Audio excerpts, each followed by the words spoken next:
اور ہم اس لیے بھی اتنے قریب آ گئے کہ جب ہم ایک دوسرے کو دیکھتے تھے تو ہم ریلیٹ کر سکتے تھے. میں ان کے دکھ کو سمجھ سکتی تھی, وہ میرے دکھ کو سمجھ سکتی تھی. اور پھر ان کے والد, وہ میرے والد بھی جلا وطن ہوئے, ان کو باقاعدہ جیلوں میں ڈال دیا جاتا تھا, اور پھر وہ جلا وطن ہوئے. اور 9 سال ہم نے اپنے والد صاحب کی شکل نہیں دیکھی. میری والدہ بیمار ہوئی. آپ یقین کریں, یہ کیا بات کرتے ہیں, وہ ایک کرنل کی بیوی تھی, اور اس زمانے میں اسلام آباد میں اتنے ہسپتال, یعنی پاکستان میں ہی نہیں تھے. وہ ہارٹ پیشنٹ تھی, اور جب وہ CMH ہاسپٹل میں جاتی تھی, یا جب ان کو ہارٹ اٹیک ہوا, تو ڈاکٹر دیکھنے کے لیے نہیں آتے تھے. اس وقت وہ کرنل ذوالفقار ہارٹ اسپیشلسٹ تھے. پھر وہ بعد میں جنرل بھی ہوئے. جنرل ٹکا کی بیوی بھی بیمار تھی اس ہاسپٹل میں, لیکن وہ نہ ان اور انٹینسو کیئر میں تھی, لیکن نہ وہ ان کو دیکھتے تھے نہ ان کو دیکھتے تھے. پھر جنرل صاحب وہاں پہ شور مچاتے تھے. جنرل صاحب کے خاندان کے ساتھ بھی ایسی ہوا, ان کے بیٹوں کو فارغ کیا گیا, ان کی بیٹی کو, ان کے داماد, یعنی چھوڑا کسی کو بھی نہیں. تو آخر کار کیا ہوا کہ میری والدہ کو صحیح علاج نہیں تھے, ہمارے پاسپورٹس بند تھے, ہمارا باہر جانا بند تھا, ورنہ اگر بر وقت ہم انہیں لے جاتے باہر تو شاید وہ باہر علاج کرا کے کسی نہ کسی طرح سے ان کی زندگی میں اضافہ ہو جاتا. لیکن یہ تو ناممکن بات تھی کہ وہ نہ یہاں پہ علاج نہ باہر علاج. تو یہ دکھ اور یہ کرب جس سے ہم گزرے ہیں, تو آپ خود اندازہ لگائیں کہ ایسے تو کوئی بھی نہیں کرتا. اور یہ سارے کے سارے وہ لوگ تھے جو بھٹو نفرت میں, اور بھٹو نفرت کیوں تھی, کیونکہ وہ اس ملک کو آگے لے کے جانا چاہتا. جو لوگ نہیں چاہتے تھے کہ یہ ملک ترقی کرے, آج اسی کی پالیسیاں, اسی کی باتیں. وہ شخص جو 90,000 قیدی لے کر آیا, جتنی اس نے اسلام کی خدمت کی, آج دن تک کوئی نہیں. 9 سال وہ نکال گیا, کلمے پڑھتا رہا, لیکن بتائیں اسلام کے لیے کیا ایسی خاطر خواہ کام کیا ہے. اور پھر بھٹو کے دشمن, بھٹو کے اینٹی, آج اس کی مثال دیتے ہیں, آج اس کی تقریریں کرتے ہیں, ہماری قربانیوں کو گنتے ہیں. یعنی یہ تو منافقت کی حد ہے. اور میں نے اپنے ان کانوں سے خود سنا ہے, اسمبلی میں بھی دیکھا ہے. لیکن وہ ایک عظیم آدمی تھا, اس کی بیٹی ایک عظیم عورت تھی. اور میں جب اس کو دیکھتی تھی تو میں کہتی تھی یہ طاقت اس میں کہاں سے آتی ہے, اس کا سورس آف انسپائریشن کیا ہے.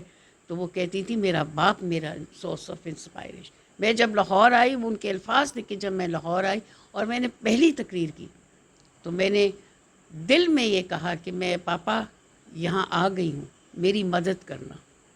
اور آپ نے دیکھا جو ٹھاٹے مارتا سمندر لاہور میں تھا, وہ کس لیے تھا کہ نا حق خون پہ. اور وہ اتنا جینون لیڈر تھا. بعد میں تو بہت سارے لوگوں نے لیڈر بننے کی کوشش کی, لیکن لیڈر ایسے نہیں بنے جاتے. یہ کہہ کے نہیں بنے جاتے کہ میں ہی آخری چوائس ہوں, اس پہ لیڈری نہیں ہوتی. لیڈر وہی ہوتا ہے جو اللہ تعالیٰ جسے نواز دے, اور وہ اس دنیا سے جا کے میں سمجھتی ہوں امر ہو گئی. بیٹی نے بھی وہی راہ چنی, اور وہ دیکھیں کس طرح سے اللہ نے اس کا کیا مرتبہ, اس کو کیا مرتبہ دیا. باقی اب ہمارے چیئرمین ہیں بلاول صاحب, وہ بچہ ہے ہمارا لیڈر ہے. اس میں محترمہ کی جھلک, بھٹو کی جھلک مجھے تو بہت نظر آتی ہے. وہ کئی اس کی ایسی باتیں ہوتی, کوئی اس کا انداز ایسے ہوتا ہے کہ میں بے ساختہ کہہ اٹھتی ہوں یہ تو بی بی کی طرح ہے, یہ تو بھٹو صاحب کی طرح ہے. اللہ اس کو زندگی دے, اپنے دشمنوں سے بچائے. اور یہ میں جانتی ہوں اچھی طرح سے کہ ایسے لوگوں کو اس ملک میں آنے سے ہر طرح سے روکا جاتا ہے, کیونکہ وہ سچے لیڈر ہوتے ہیں. صدیوں کے بعد ایک لیڈر پیدا ہوتا ہے, لیکن انہوں نے اس لیڈر کو کس کے ہاتھوں ختم کرایا, ضیاء الحق کے. اور اس کا انجام دیکھیں آپ کیا ہوا. آج کوئی اس کا نام بھی نہیں لیتا. 2-3 سال یہاں پہ اسلام آباد میں برسی کی, اس کے بعد نواز شریف جو ان کے بیٹے بنے ہوئے تھے, انہوں نے بھی اپنے باپ سے سوری کہا اور ایک طرف ہو گئے. ایسے لیڈر نہیں بنتے. آج ہر گھر میں بھٹو ہے, ہر گھر میں بھٹو بولتا ہے, ہر گھر میں بی بی ہے. ہر گھر میں بیوی بولتی ہے. میں ان کے قریب رہی ہوں. جو نہیں قریب رہے وہ بھی بیوی کے قریب ہیں. جب چیئرمین بلاول جاتے ہیں تو بوڑھی بوڑھی عورتیں اور سب ان کے گلے اس طرح سے ملتی ہیں کہ جیسے وہ بیوی کو مل رہی ہیں, بھٹو صاحب کو مل رہی ہیں. آپ نے تو پتہ نہیں یہ منظر ٹی وی پہ دیکھا ہے یا نہیں دیکھا. دل ہلا دینے والی واقعات ہیں. اس لیے کہ اللہ تعالیٰ بھی ان کے ساتھ ہیں, اور ایک سچے آدمی کے ساتھ ہمیشہ عوام ہوتی ہے. یہ اس طرح کے جعلی الیکشن اور سلیکٹڈ الیکشنز اور جیسے سے کچھ بھی نہیں بنتا. ان سلیکٹڈ الیکشنز میں اور سلیکٹڈ پرائم منسٹرز میں بہت فرق ہے. یہ 1000 بار بن جائے پرائم منسٹر, لیکن وہ مرتبہ نہیں حاصل کر سکیں گے جو شہید حاصل کر گئے. آج میں ایم این اے ہوں نہیں ہوں, وزیر ہوں نہیں ہوں, مجھے اس کی کوئی پرواہ نہیں ہے. مجھے اس بات کی بہت خوشی اور فخر ہے کہ میں بھٹو شہید کی پیروکار ہوں, محترمہ کی پیروکار ہوں. اور تاریخ میں یاد رکھنا, تاریخ کبھی کسی کو نہیں معاف کرتی. تاریخ ہمیشہ ان لوگوں کو یاد کرتی ہے جو کچھ کر گزرتے ہیں. آج میں اس بات پہ فخر کرتی ہوں کہ میرا گھرانہ, میں تاریخ کی صحیح سمت پہ کھڑی. میں نے جمہوریت کے لیے ایک جدوجہد کی اور اپنی محترمہ کی قیادت میں جدوجہد کی. مجھے اس بات پہ فخر ہے. یہ وزارتیں, یہ ایم این اے, یہ ایم پی اے, اس جب ہم اسٹرگل کر رہے تھے ہم نے میں سے کسی نے نہیں سوچا تھا کہ یہ ایم این اے بنیں گے, ایم پی اے بنیں گے. ہم اس دوڑ میں ہی نہیں تھے. ہمارا مقصد, ہمارا مشن کچھ اور تھا, اور آج بھی وہی ہے. اور پیپلز پارٹی کا ہر کارکن یہی جذبہ لے کے آگے چلا ہے. وہ تو M N A M P As نہیں بنے. M N A M P As تو وہ بنتے ہیں جو کبھی ادھر تو کبھی ادھر, جو حکومت آ جائے اس کے ساتھ سلام کرتے.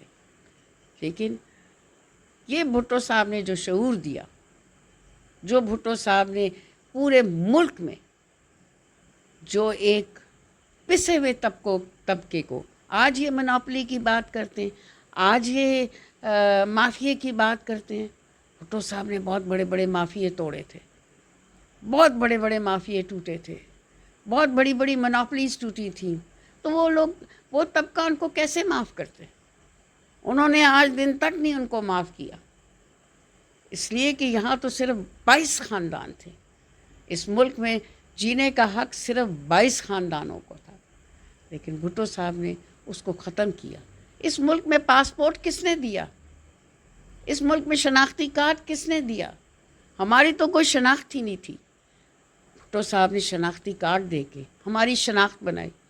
پھر کہا پاسپورٹ کھولو بھائی, اس پہ کیوں بنے سانپ بن کے, صرف ایک طبقے کو پاسپورٹ ملے گا. اور پھر دنیا باہر گئی, اس کو لوگ باہر انٹرنیشنلی مانتے تھے. لیبیا میں, دبئی میں, اور جتنے بھی باہر کے یو اے ای میں کہ لیبر جو ہماری گئی, وہ کس کے سر پہ گئی؟ بھٹو صاحب کے سر پہ گئی. آپ کو آج پاکستانی پیرس میں بھی ملیں گے, انگلینڈ میں بھی ملیں گے, امریکہ, یہ سب دعائیں دیں اس کے سر کو کہ جو مر کر بھی اس ملک کے غریب عوام اور قوم کے لیے ایک راستہ کھول گیا. کتنے لوگ جلا وطن ہوئے, اور جو جلا وطن ہوئے وہ وہاں پہ ان میں سے 50% سیٹل ہو گئے. مجھے یاد ہے میں اوورسیز ڈیسک کو محترمہ کے زمانے میں دیکھتی تھی پیپلز پارٹی کے. تو جب میں باہر گئی تو لوگ میرے ساتھ کہتے تھے کہ تصویر بنانی ہے, تو میں ہنستی تھی کہ یہ تصویر, تو مجھے معلوم ہوا کہ یہ امیگریشن ڈپارٹمنٹ کو بتانے کے لیے, کیونکہ انہوں نے یہاں پہ پولیٹیکل سٹے لینی ہے. تو وہ تو مر کر بھی وہ اس عوام کو فیض دیتا رہا. اس کا لہو بھی اس عوام کو فیض دیتا رہا. میں کیا بات کروں اس کی جب میں بات کرتی ہوں تو میں جذباتی بھی ہو جاتی ہوں. محترمہ کی بات کرتی ہوں تو میں جذباتی بھی ہو جاتی ہوں, اس لیے کہ میں نے ان کے ساتھ بہت قربت میں وقت گزارا. میری والدہ بیگم بھٹو کے ساتھ بہت قریب تھی, اور اگر میں اس وقت بیگم بھٹو کا ذکر نہ کروں تو ناانصافی ہوگی. اس مادر ملت نے، اس بیوی نے جس طریقے سے بھٹو صاحب کا ساتھ دیا اور جس طریقے سے تحریک کو چلائی. گدافی اسٹیڈیم میں ان ظالموں نے اس خاتون کو بھی نہیں چھوڑا اور لاٹھیوں کی برسات کی جس سے ان کا سر پہ چوٹیں آئیں. اور آج جو کچھ بھی اس ملک میں ہو رہا ہے اور جس طرح سے ہو رہا ہے، یہ صرف اس لیے ہو رہا ہے کہ جو صوبوں کو ایک خود مختاری دی گئی ہے، اٹانومی دی گئی ہے، جس کی بھٹو صاحب بھی بات کرتے تھے، وہ اس کو ختم کرنا. اس کا کریڈٹ پریزیڈنٹ آصف زرداری کو جاتا ہے کہ جنہوں نے آتے ہی آئین کو بحال کیا اور جنہوں نے آتے ہی اپنے اختیارات واپس پارلیمنٹ کو دیے. یہ کوئی بھی نہیں کرتا. ایک کونسلر اپنی پاورز دینے کو تیار نہیں ہوتا. اور جس طرح سے 5 سال انہوں نے اس ملک میں اتنے آکورڈ سچویشن میں، اتنے آڈز کے بعد تمام سیاسی جماعتوں کو لے کے جس طرح سے چلے، یا بھٹو صاحب چلے تھے جب انہوں نے آئین بنایا تھا کہ تمام لوگوں سے انہوں نے آئین پہ متفقہ طور پہ اس کو منظور کروایا تھا. اسی طرح زرداری صاحب نے بھی تمام سیاسی جماعتوں کو یکجا کیا. اور 5 سال یہ بھی ایک ہسٹری میں، ایک تاریخ میں یہ بھی ایک واقعہ ہے کہ جس طرح وہ لے کے چلے. اٹانومی دی، خیبر پختونخوا کو اس کی شناخت دی، بلوچیوں کو ان کی شناخت دی. یہ بھی زرداری صاحب کا کمال تھا. اور وہ اس لیے کمال تھا کہ وہ محترمہ بے نظیر بھٹو کے ساتھ رہے اور اللہ تعالیٰ نے خود ان کو بھی یہ فہم اور فراست دی. آج کیا ہو رہا ہے؟ آج صرف پیپلز پارٹی کو ختم کرنے کے لیے، جیسے بھٹو شہید کے زمانے میں کیا، محترمہ کے زمانے میں کیا، اور اب زرداری صاحب کے بعد اس کو ختم کرنے کے لیے ہر قسم کا اینٹی پروپیگنڈا یہ لوگ کر رہے ہیں، سوشل میڈیا پہ کر رہے ہیں اور ایسی باتیں کر رہے ہیں کہ انسان حیران ہی رہ جاتا ہے کہ سیاست میں ہم اتنا نیچے گر جائیں گے، اتنے نیچے آ جائیں گے. اور اس طریقے سے انہوں نے کیا جس کی وجہ سے انہوں نے اس ملک میں لوگوں کا اعتماد سیاست سے ہٹانے کی کوشش کر رہے ہیں. اور یہ ایک بہت خطرناک کام ہے، بہت خطرناک کام ہے. آپ بچے ہیں، آپ دیکھیں آئندہ آنے والی نسلوں کا اس کا بھی خمیازہ بھگتنا پڑے گا. اگر آپ مین سٹریم کے پولیٹیشنز کو اس قدر خراب کر دیں گے تو پھر واقعی آپ کہیں گے کہ میرے علاوہ اور کوئی چوائس نہیں. لیکن یہ بہت بھاری سٹیٹمنٹ ہے اور اس کا بہت بڑا نقصان ہوگا. یہ زرداری صاحبی کا کمال تھا جو سب کو لے کے چلے اور انہوں نے ایک متفقہ طور پہ انہوں نے 18ویں ترمیم کا اجرا کیا. اور آج اگر یہ ترمیم ختم ہوتی ہیں تو پھر آپ اس کے رزلٹس دیکھ لیجیے گا. آپ خود اپنی آنکھوں سے دیکھیں گے کہ یہ ایک آخری بار ہوگا اس ملک پہ کہ جو یہ کرنے جا رہے ہیں. شکریہ.